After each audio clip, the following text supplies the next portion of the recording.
Hello my dear students. Now I will discuss about magnetic boundary conditions. In previous lectures I have discussed a lot about electric boundary conditions, but now I will discuss about magnetic boundary conditions.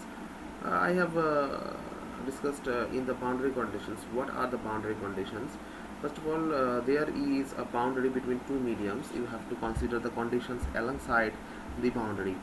If it is a boundary, considered a boundary, and it has two mediums. That's medium 1 and that is medium 2, and the both the mediums that has the permeability mu is known as the permeability.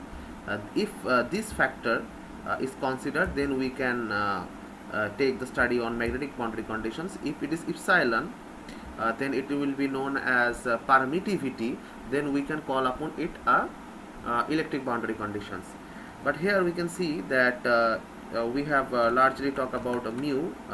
We know that permeability of different magnetic elements have different permeability, and the boundary condition lies on the boundary. And there we have also see one thing. There's a B1, that's the magnetic field alongside the medium 1, and B2 in the magnetic side along the magnetic field alongside in the medium 2, and it has a normal and a tangential part. As we know, the tangential part is lies on the surface of the boundary, and the tangential part lies on the 90 degree, or known as the perpendicular to the boundary. So these boundary conditions, there are also they have also taken a pillbox here. Bn2 is the normal of magnetic field alongside the second medium to the first medium. Bn1 is on the magnetic field on the first medium. So same as before, we have taken some things, but the magnetic boundary conditions, first we have to consider the boundary between two isotropic homogeneous linear material, with the permeabilities mu1 mu2. What is homogeneous? Homogeneous means like the same. That means the two medias are not very much difference on it. They are most probably the same. As I can say you, it should have some magnetic property on it. So that is known as the homogeneous. And another thing is that isotropic. Isotropic is mean the idealistic magnetic elements. So two isotropic homogeneous linear materials with permeabilities of mu1 and mu2. And at the boundary, the magnetic flux density B may be decomposed to a normal component Bn and a tangential component Bt. So as we know in previous lectures, I have told you that magnetic field is also a vector quantity. So a vector quantity may be divided. The division is known as decomposition. So that can be decomposed into two parts.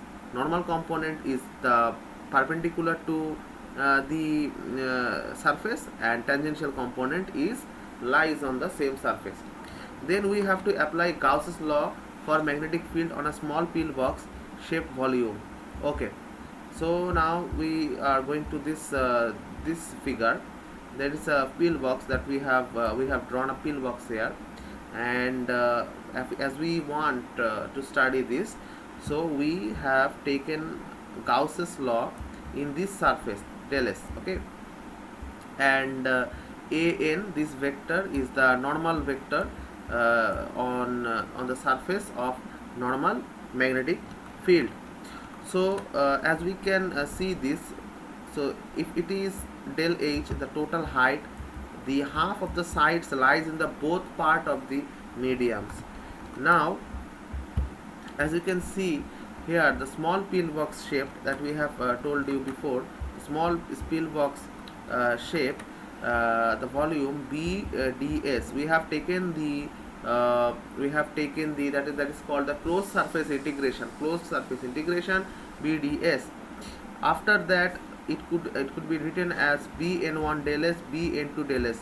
Why it is minus? Because they are both in different directions. They are not working in the same direction, so it is minus n2.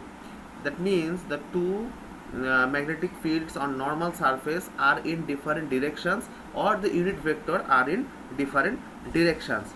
After that, we find out bn1 and bn2 are equal.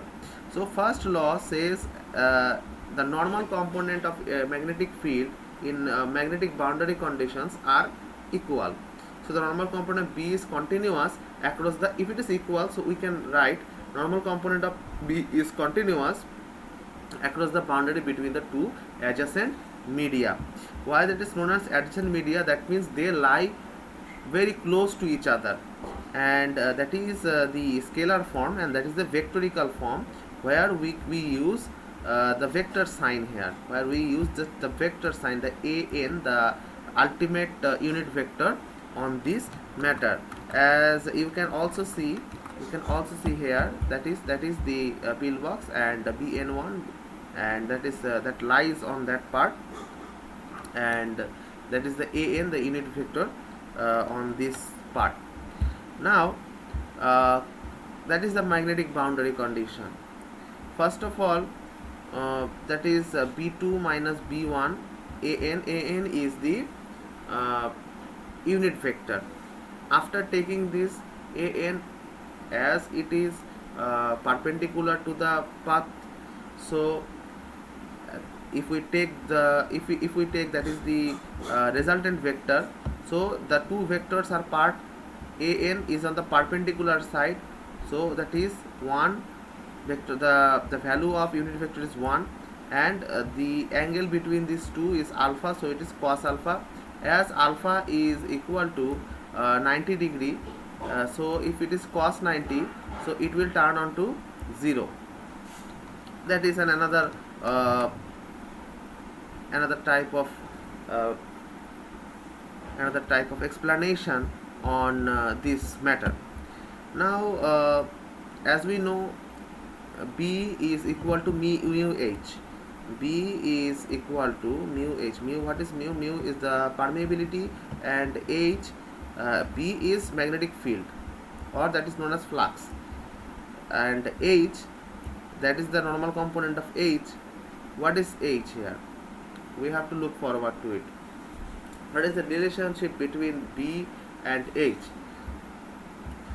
Now the relationship turns onto the B is equal to mu h. B is known as the flux, and h is known as the flux density, or some of the writers that they told h is magnetic field. E is magnetic field, and h is E is electric field, and h is please pardon me, E is electric field and h is magnetic field.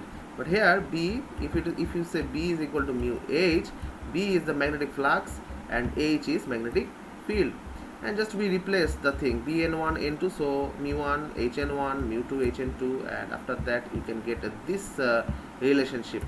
So that shows the thing that you have to understand, you will understand clearly. The normal components of a magnetic field are not continuous across the boundary. Now we are coming back to the point. The flux, magnetic flux is continuous, but the field is not continuous in the boundary. Now the normal components becomes continuous when only when mu1 is equal to mu2. When mu1 is equal to mu2, that means there is the same kind of permeability, then it will become equal to each other or continuous to each other. In that case, there is no boundary between the two materials. As you can understand, there will no boundary if these conditions lies. Now that is the point, the medium 1 and medium 2, and you can get the boundary conditions of the tangential components, the normal components of magnetic field. As you can see, there are some dots here, and that some directions are here. So if you take a contour or closed path integral in that surface, that is the closed path integral in that surface, you can also find out some some derivations out of it.